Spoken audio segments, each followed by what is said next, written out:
Il s'agit d'une carte d'Hawaï, un État insulaire de l'ouest des États-Unis situé à 20 km du continent américain. Hawaï comprend la quasi-totalité de l'archipel hawaïen et abrite le Mauna Loa, qui est probablement le plus grand volcan de la planète. Outre celui-ci, 4 autres volcans peuplent ces îles, et les 5 volcans boucliers sont entrés en éruption de manière quelque peu séquentielle dans le passé, et maintenant le koala est éteint. 2 d'entre eux sont en sommeil, tandis que les 2 autres sont actifs. Ils font également partie du parc national des volcans d'Hawaï. Des preuves géologiques ont suggéré que 2 anciens boucliers, Ninol et Kala'u, ont été ensevelis par le jeune volcan en activité. Et les géologues considèrent aujourd'hui que ces affleurements font partie de l'édification antérieure du grand volcan qui représente plus de la moitié de la surface de l'île. Comme 2 d'entre eux sont toujours actifs, l'île d'Hawaï ne cesse de s'agrandir, et le Loa est le plus grand volcan subaérien, non seulement en masse, mais aussi en volume. Le Loa est le plus grand volcan subaérien, non seulement en masse, mais aussi en volume. Le seul volcan historiquement connu qui soit plus grand que celui-ci est le massif du Tamu, est un volcan bouclier sous-marin éteint situé dans le nord-ouest de l'océan Pacifique. Le Loa a des pentes relativement douces, avec un volume estimé à environ 75 km3, mais il n'est pas encore complètement éteint. Son sommet est environ 38 mètres plus bas que celui du Kea, qui est également son voisin.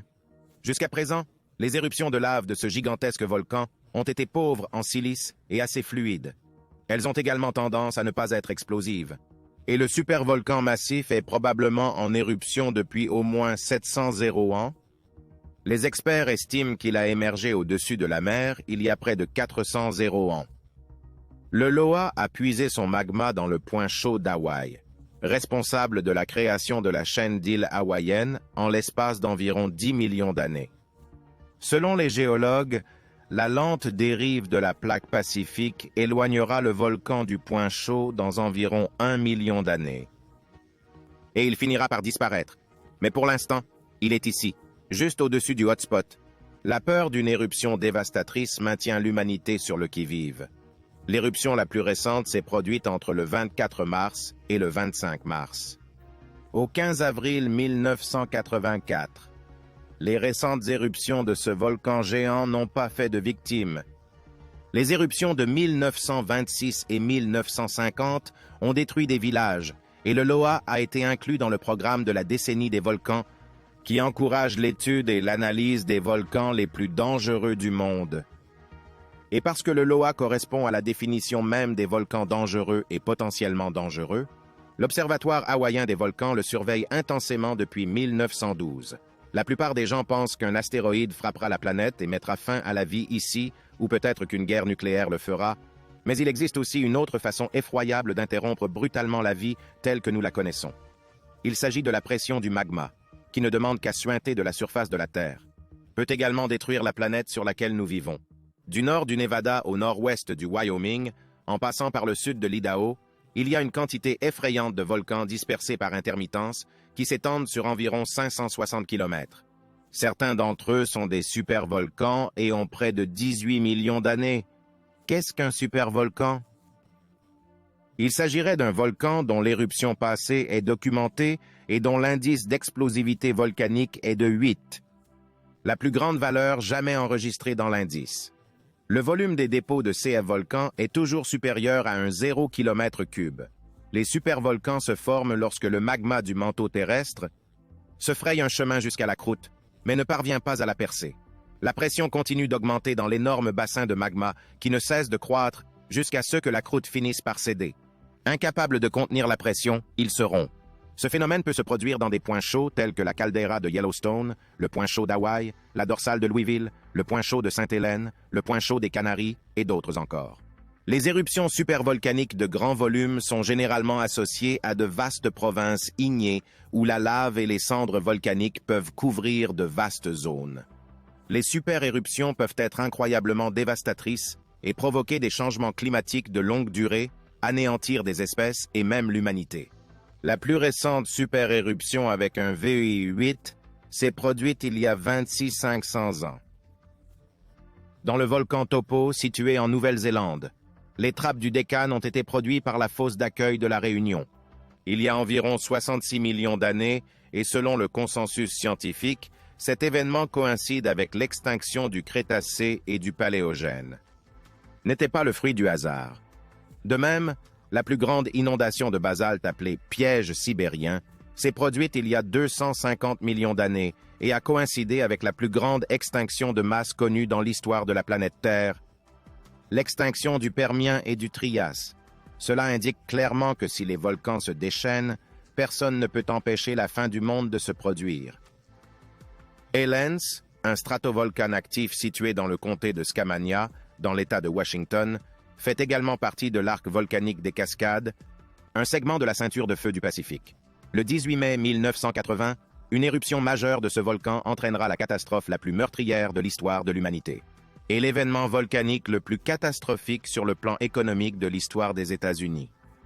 Une série d'explosions en provenance du sommet s'est transformée en une éruption explosive majeure qui a eu lieu à 8h33 du matin en ce jour fatidique. L'indice d'explosivité volcanique de cette éruption était de 5. L'éruption a été précédée d'une série de tremblements de terre et d'épisodes de dégagement de vapeur qui ont duré 2 mois.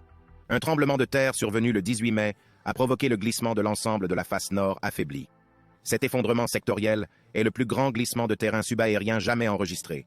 Et la roche partiellement fondue, riche en gaz à haute pression et en vapeur, exploserait soudainement vers le nord en direction du lac Spirit, et un mélange chaud de lave et de roches anciennes pulvérisées prendrait le relais du glissement de terrain.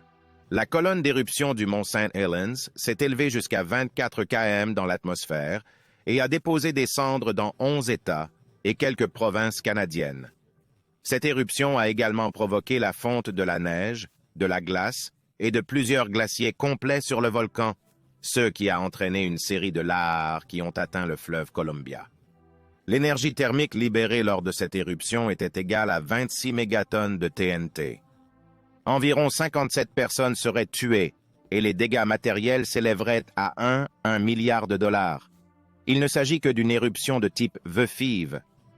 Mais pourriez-vous imaginer les conséquences si l'un des supervolcans était entré en éruption?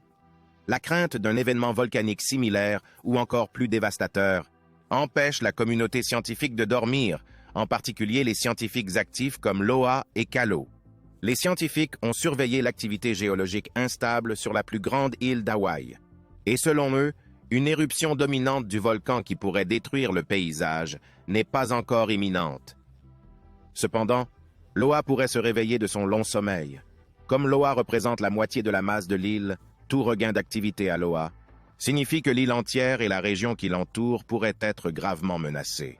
Son voisin est en proie à une période éruptive féroce et parfois destructrice depuis plusieurs décennies. L'énorme éruption de Calo en 2018 a rasé tout un quartier résidentiel. Environ 2000 personnes ont été déplacées à la suite de cette éruption.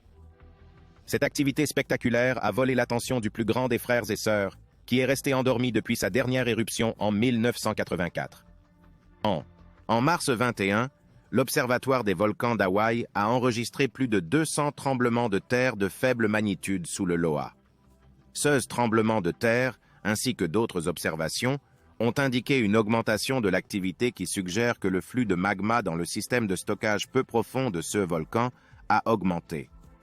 Il est désormais acquis que le Loa se réveille. Les scientifiques insistent sur le fait qu'une éruption n'est ni imminente ni nécessaire, mais l'OVH a insisté sur le fait qu'il était temps de revoir les plans d'éruption personnels. Les zones situées sur la côte ouest de l'île, juste au sud du principal centre touristique, ont été jugées les plus vulnérables. Ici, la coulée de lave, en cas d'éruption, atteindrait l'océan et les zones habitées en l'espace de quelques heures. Lors de la précédente éruption du Loa, en 1984, la lave a atteint la périphérie de Hilo, de l'autre côté de l'île, mais il lui a fallu plusieurs semaines pour arriver jusque-là. Les tremblements de terre qui ont secoué le pic hawaïen l'année précédente ont été suivis d'une activité sismique accrue au sommet, qui a duré plusieurs mois. Le Loa est entré en éruption environ 33 fois depuis 1853, mais depuis l'éruption de 1984 du cratère sommital, il n'a pas connu d'activité éruptive ni même de coulée de lave active. La dernière éruption du Loa a été si intense et si massive qu'elle n'a pas eu lieu. Que la lave ne s'est arrêtée qu'à 7 miles d'Hilo. Toute cette activité, et même l'existence de la chaîne d'îles d'Hawaï, peut être attribuée à la lente dérive de la plaque pacifique de la Terre. Elle dérive de quelques centimètres chaque année à travers un point chaud du manteau terrestre. Cela représente environ 32 miles par million d'années, et le magma provenant de ce point chaud pousse vers le haut et hors des volcans hawaïens de type bouclier, ce qui entraîne une croissance constante des îles. La montée et la libération du magma et des gaz sous ces volcans font bouger la Terre, et ce mouvement se manifeste souvent par des tremblements de terre, indiquant ainsi qu'une nouvelle éruption est peut-être en cours. De tels pics sismiques ont déjà été observés lors d'éruptions précédentes. C'est précisément la raison pour laquelle l'Observatoire hawaïen des volcans rappelle aux habitants de se préparer à une éventuelle éruption, tout comme les habitants de toute autre région régulièrement frappée par des ouragans doivent se préparer à l'avance à la saison. La planification préalable et la vigilance seront utiles en cas d'urgence, et selon l'endroit et la manière dont l'éruption se produit, sur l'Oa, la vitesse à laquelle les coulées de lave atteignent les différentes zones serait très différente. Comme l'indique cette carte du temps de réponse des coulées de lave publiée par l'USGS. L'activité sismique actuelle du Loa n'a rien à voir avec ce qu'elle était en 1985, ni même avec les éruptions précédentes, mais avec des volcans aussi actifs. La question n'est pas de savoir s'il y aura une éruption, mais quand elle aura lieu, surtout maintenant que l'activité sur le Loa a pris de l'ampleur. Et la Loa n'est pas la seule à présenter un risque. Le risque d'éruption d'autres volcans a également considérablement augmenté dans la région. Un autre élément important à prendre en considération est le suivant, que personne ne sait vraiment où la lave s'écoulera en cas d'éruption. Comme lors de l'éruption de Kalaʻu en 2008, la lave ne provient pas du célèbre cratère. En fait, elle a suinté de dizaines de fissures qui se sont ouvertes dans un quartier résidentiel. Les scientifiques font de leur mieux pour prévoir ces éruptions et s'y préparer. Ils conseillent aux gens de rester sur leur garde, mais les habitants ont aussi leur propre système de croyance. À Hawaï, on dit de la déesse du volcan que Pelé va où elle veut, alors quand elle se met à bouger... Tout. Ce que les gens peuvent faire, c'est s'écarter de son chemin et espérer qu'elle le veuille bien avant. Cela ne signifie pas pour autant que les habitants ne se préparent pas à une catastrophe imminente. Aujourd'hui, ils préparent des sacs de voyage contenant tous les articles essentiels, juste au cas où ils devraient être évacués en cas d'urgence. Ils conservent généralement tous leurs documents importants, tels que les actes de naissance, les actes notariés, les documents juridiques et bien d'autres choses encore. Ils y trouveront également de la nourriture, leurs médicaments et leurs produits d'hygiène personnelle. Il est à noter qu'une éruption à Loa ne signifie pas nécessairement une menace pour les habitants ou même leurs biens. La moitié des éruptions enregistrées dans l'histoire de ce volcan massif sont en fait restées confinées dans la région éloignée du sommet. Cela ne signifie pas pour autant qu'il faille être négligent, car certaines éruptions ont fait couler de la lave dans l'océan en l'espace de quelques heures. Il est difficile de prévoir à l'avance l'ampleur d'une éruption, mais mieux vaut prévenir que guérir. En outre, la lave n'est pas le seul produit nocif d'une éruption. Les gaz toxiques qui l'accompagnent peuvent également être mortels pour la population. Et tandis que le Loa tient en haleine les habitants d'Hawaï, un autre géant a connu des éruptions bien plus dangereuses dans son histoire, qui pourraient également sortir de son sommeil, rendant possible le pire de nos cauchemars. Il s'agit en effet de la caldeira de Yellowstone. Elle est située dans le parc national de Yellowstone. Les scientifiques tentent maintenant de prédire comment cette bombe à retardement, comme on dit, explosera, en espérant qu'il finisse par s'éteindre. Ce géant endormi de l'ouest des États-Unis se réveille parfois. Mais jusqu'à présent, il ne s'est pas réveillé en entier depuis 70 ans. Cependant, il serait incroyablement difficile de faire face à cette bête puissante lorsqu'elle se réveillera enfin. Le supervolcan massif se trouve au sommet d'un point chaud. Il est constitué de roches en fusion et semi-fusion, et il respire grâce au mouvement du magma qui se trouve en dessous. Le magma qui se trouve sous Yellowstone s'accumule dans des chambres magmatiques, ou réservoirs, à seulement 6 à 10 km sous le parc, et cela provoque le gonflement et l'élévation du sol. Et lorsque ce magma commence enfin à se refroidir et à se solidifier, le sol puis retombe. Depuis 1923, ceux qui étudient les volcans en mesurent l'activité. Selon eux, Le sol s'est élevé de près de 25 cm entre les années 2004 et 2009. Cependant, en 2010, la Terre a commencé à s'effondrer. Cette augmentation lente et régulière a intrigué de nombreux scientifiques qui pensent que cette activité pourrait être le signe avant-coureur d'une éruption imminente. Ils craignent que l'éruption de la caldeira de Yellowstone soit beaucoup plus intense que que l'on pourrait craindre de l'éruption du Loa, en raison de l'histoire du supervolcan. Selon Steve Anderson, volcanologue et professeur de sciences de la Terre à l'Université du Colorado du Nord, les scientifiques ne savent pas vraiment à quoi s'attendre dans le CA de l'éruption de la caldeira de Yellowstone. Au cours du mois de juillet de l'année 2022, la caldeira de Yellowstone est entrée en éruption. Les stations sismographiques de l'Université de l'Utah ont localisé 59 tremblements de terre dans la seule région du parc national de Yellowstone. Sears Station sont responsables du fonctionnement et de l'analyse du réseau sismique de Yellowstone.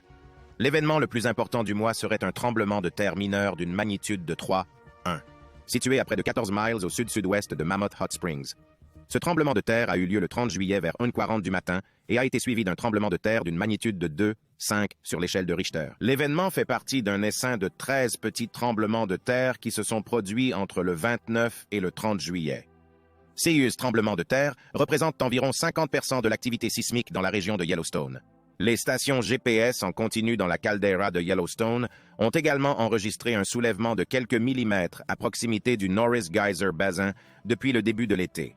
La déformation a été attribuée à la fonte des neiges qui s'infiltre dans le sol et fait gonfler la surface comme une éponge. Ce signal est annuel et se superpose à la tendance annuelle de l'affaissement de la caldeira. Elle se poursuit depuis 2015 à raison d'1 à 2 pouces par an. L'activité actuelle de la caldeira n'indique pas qu'une éruption se produira dans un avenir proche. Il est cependant nécessaire de tirer les leçons du passé.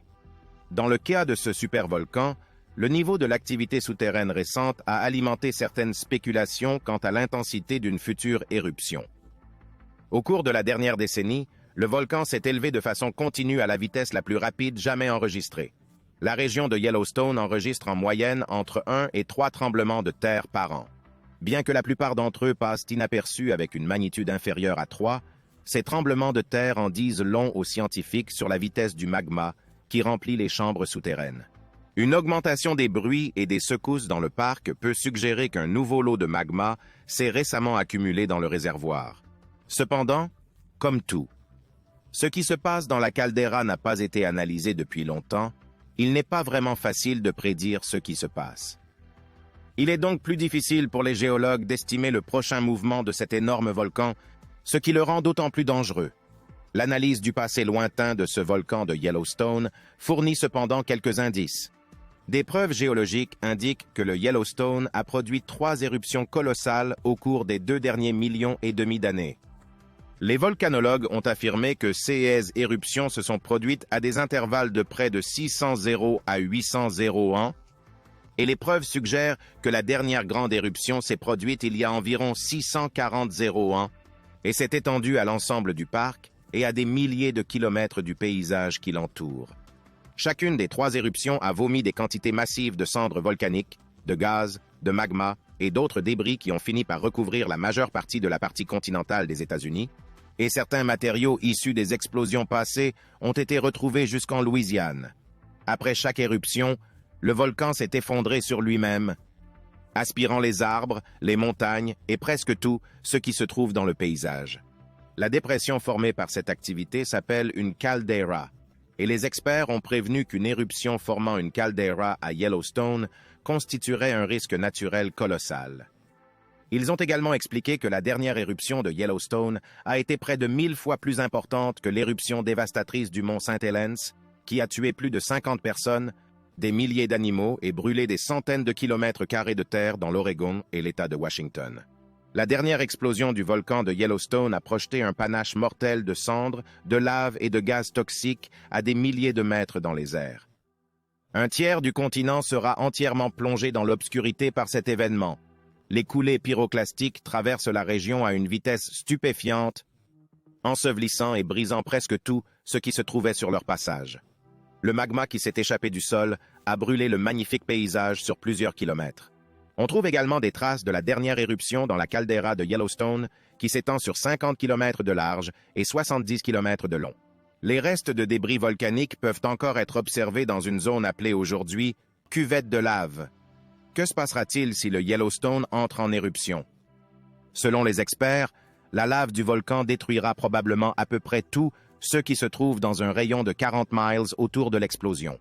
De grandes villes comme Denver, Salt Lake City et Boise, dans l'Idaho, pourraient être rayées de la carte. Les quantités massives de matériaux volcaniques dans l'atmosphère finiraient par faire pleuvoir des cendres toxiques dans l'ensemble des États-Unis, mais le nord-ouest du pays connaîtra des conditions encore plus difficiles. Les cendres tueront également les plantes et les animaux, écraseront les bâtiments sous leur poids, bloqueront les routes et détruiront complètement les terres agricoles pour toute une génération. Selon l'Agence fédérale de gestion des urgences, l'éruption de la caldeira de Yellowstone pourrait causer des dégâts d'une valeur estimée à 3 000 milliards de dollars. Cependant, l'aspect le plus horrible resterait la perte de vies humaines. Les scientifiques espèrent qu'un tel événement ne se produira pas.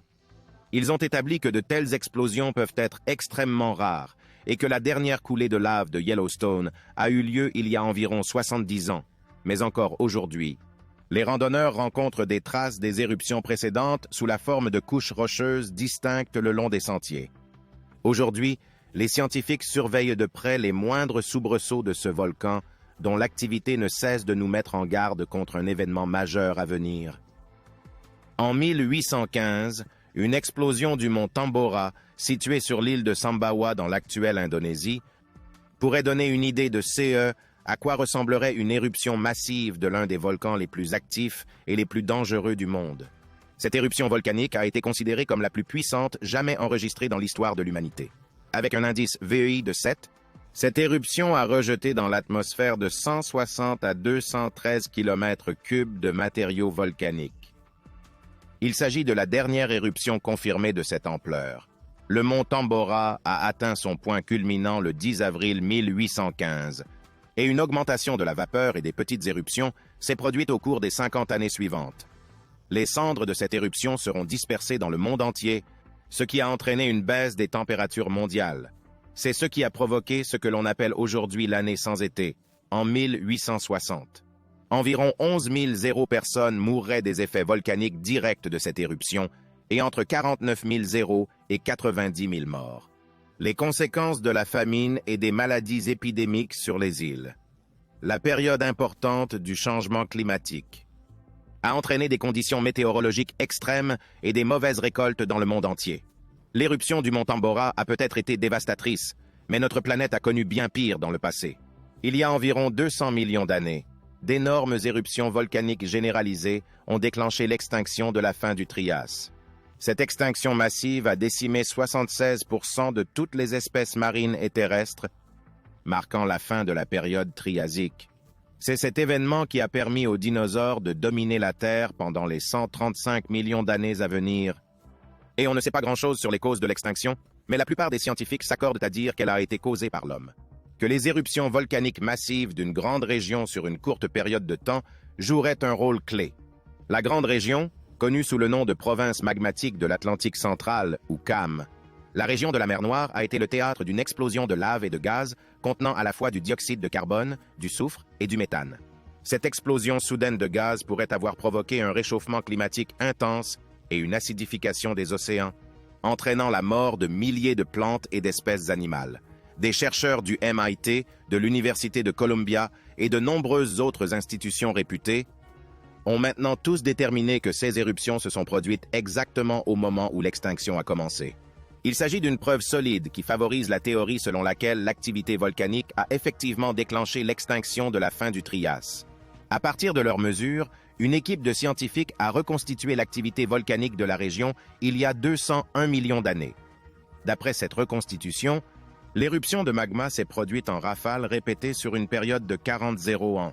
C'est une période géologique assez courte, mais Sam Boeing, professeur de géologie au département des sciences de la Terre, de l'atmosphère et des planètes du MIT, a déclaré qu'il ne faisait aucun doute que l'extinction s'était produite en même temps que la première éruption, et si une telle activité se reproduit, il y a peu de chances que l'humanité puisse y survivre. Devrions-nous sérieusement commencer à envisager de faire nos valises et de nous installer sur Mars à l'avenir? La dernière éruption volcanique qui a effrayé le monde entier a eu lieu sur l'archipel des Tonga, dans le sud de l'océan Pacifique. Cette éruption a atteint un point culminant puissant et immense environ 4 semaines après le début de l'éruption du 15 janvier 2022. Celle-ci se trouve à seulement 65 km au nord de l'île principale du pays, appelée Tongatapu, et fait partie de l'arc volcanique très actif des îles Tonga kermatiques. L'éruption serait évaluée à au moins 5 sur l'indice d'explosivité volcanique, VEI, et a déclenché des tsunamis à Tonga, aux Fidji, aux Samoa américaines et dans d'autres pays de la ceinture du Pacifique. En conséquence de cette éruption, des tsunamis dévastateurs frapperaient les côtes de la Nouvelle-Zélande, du Japon et des États-Unis. Au moins 4 personnes ont perdu la vie, de nombreuses autres ont été blessées et beaucoup d'autres sont portées disparues à ce jour. Il s'agit de l'éruption volcanique la plus importante depuis celle du mont Pinatubo en 1991. Une des plus puissantes depuis l'éruption du Krakatoa en 1983. Les experts de la NASA ont déterminé que cette éruption était des centaines de fois plus puissante que la bombe atomique larguée sur Hiroshima. En d'autres termes, cette éruption était bien plus importante que tout autre événement volcanique du XXe siècle lié aux essais de bombes nucléaires, seule l'éruption du Krakatoa étant comparable. Mais il a eu lieu au XIXe siècle. Un responsable de GNS Science a expliqué que la cause présumée du tsunami associé à l'événement de Unga Tonga est la suivante. Est une éruption sous-marine qui a détruit une partie de l'île le 14 janvier. L'eau de mer s'est alors engouffrée dans la cheminée volcanique, déclenchant une seconde explosion sous-marine le lendemain. Cette seconde explosion a été si importante qu'elle a traversé l'eau qui la recouvrait et a déclenché un tsunami. Les dommages économiques de cette éruption au Tonga s'élèveraient à 94 millions de dollars. Et la Facilité mondiale pour la réduction des catastrophes et le relèvement a indiqué que 600 bâtiments avaient été détruits, dont 300 maisons seraient endommagées par le tsunami. Environ 85% de l'économie agricole de Tonga a été gravement touchée. Aujourd'hui, les experts peuvent être optimistes et penser que de tels événements catastrophiques ne se produiront plus à l'avenir, mais il n'existe aucun moyen de déterminer avec certitude ce qui se passe dans les points chauds situés sous ces formidables volcans. Un jour ou l'autre, un ou plusieurs de ces supervolcans exploseront. Nous ne savons pas comment l'humanité fera face à un événement aussi meurtrier et dévastateur. D'ailleurs, que pouvons-nous faire d'autre que d'évacuer en cas d'apparition d'indicateurs d'éruption? Parmi toutes les autres catastrophes possibles qui pourraient anéantir la vie sur Terre, nous devons garder à l'esprit qu'une source probable de dévastation est le magma qui se prépare sous nos pieds. Selon vous, lequel des volcans les plus actifs et les plus dangereux du monde est le plus susceptible d'entrer en éruption en premier? N'hésitez pas à nous en parler dans les commentaires ci-dessous.